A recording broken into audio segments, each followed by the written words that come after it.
ఢిల్లీ వీధులు 2 రోజులుగా అట్టుడుకుతున్నాయి. మోడీ ఇంటి ముందు కాంగ్రెస్ అగ్రనేతలను పోలీసులు బలవంతంగా లాక్కెళ్లారు. యువకులు, విద్యార్థులపై లాఠీచార్జ్, టియర్ గ్యాస్.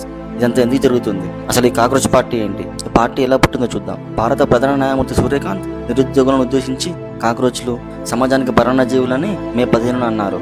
ఈ మాటలు యువతను తీవ్రంగా కలిచివేశాయి. దీనికి నిరసనగా గతంలో ఆమ్ ఆద్మీ పార్టీలో పనిచేసిన రాజకీయ వ్యూహకర్త అభిజిత్ దీప్కే మే 16న ఒక కొత్త ఉద్యమాన్ని ప్రారంభించారు. దాని పేరే కాక్రోచ్ జనతా పార్టీ. ఇది ఎలక్షన్ కమిషన్లో నమోదైన పార్టీ కాదు, జస్ట్ సెటర్ మూవ్మెంట్ గా మొదలైంది. కానీ నెల రోజుల్లోనే సోషల్ మీడియాలో మిలియన్ల మంది ఫాలోవర్లను సంపాదించుకుంది. మరి వీళ్ళ డిమాండ్ ఏంటి? సిజేపీ ఉద్యమం కేవలం ఒక వ్యాఖ్యకు వ్యతిరేకంగా మొదలైన అది దేశవ్యాప్త కుంభకోణాలపై కేంద్రీకృతమైంది. 22 లక్షల మంది మెడికల్ విద్యార్థులు రాసిన నీటి పరీక్ష పేపర్ లీక్ అయింది. దీంతో రద్దు చేసి మళ్ళీ కఠిన భద్రతా మధ్య నిర్వహించారు. దీనికి తోడు దాదాపు 20 లక్షల మంది ఇంటర్ విద్యార్థుల ఆన్లైన్ మార్కింగ్ సిస్టంలో కూడా అవకతవకలు బయటపడ్డాయి. దీంతో సిజేపీ ప్రధాన డిమాండ్ ఒక్కటే: కేంద్ర విద్యాశాఖ మంత్రి ధర్మేంద్ర ప్రధాన్ రాజీనామా చేయాలి, పరీక్షల వ్యవస్థలో సంస్కరణలు తేవాలి. ప్రముఖ విద్యావేత్త, పర్యావరణవేత్త సోనం వాంగ్చుక్ కూడా ఈ ఉద్యమంలో చేరి ఆమరణ నిరాహార దీక్ష చేపట్టారు. 18 రోజుల్లో ఆయన 18 పౌండ్ల బరువు దగ్గరను ఉద్యమకారులు తెలిపారు. మరి మహిళలపై పోలీసుల దాడిని ఏమైనా అంటే జూలై 20న అంటే పార్లమెంటు వర్షాకాల సమావేశాలు మొదలైన రోజే సిజేపీ నిర్వహించిన సంసద్ చలో మార్చ్ను పోలీసులు అడ్డుకున్నారు. టియర్ గ్యాస్, లాఠీచార్జ్ ప్రయోగించారు. ఈ ఘర్షణలో 118 మంది పోలీసులు, 60 మంది నిరసనకారులు గాయపడ్డారని అధికారిక లెక్కలు చెబుతున్నాయి.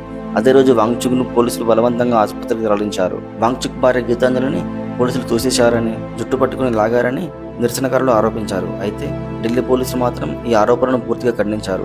తాము ఎవరిని ఉద్దేశపూర్వకంగా లక్ష్యంగా చేసుకోవాలని ప్రకటించారు. వాస్తవానికి కాంగ్రెస్ దీనికి ఎందుకు మద్దతిస్తుంది? మోడీ ఇంటి ముందు నిరసన ఎందుకు తెలిపింది? పోలీసుల చర్యలపై దేశవ్యాప్తంగా విమర్శలు వెల్లువెత్తాయి. దీంతో జూలై 21న కాంగ్రెస్ అధ్యక్షుడు మల్లికార్జున ఖర్గే, రాహుల్ గాంధీ, ప్రియాంక గాంధీ సహా పలువురు నేతలు మోడీ నివాసం ఎదుట బైఠాయించి నిరసన తెలిపారు. సమాజ్వాదీ పార్టీ నేత అఖిలేష్ యాదవ్ కూడా వీరికి తోడయ్యారు. కాంగ్రెస్కి ఇది రాజకీయంగా కూడా కలిసొచ్చే అంశం.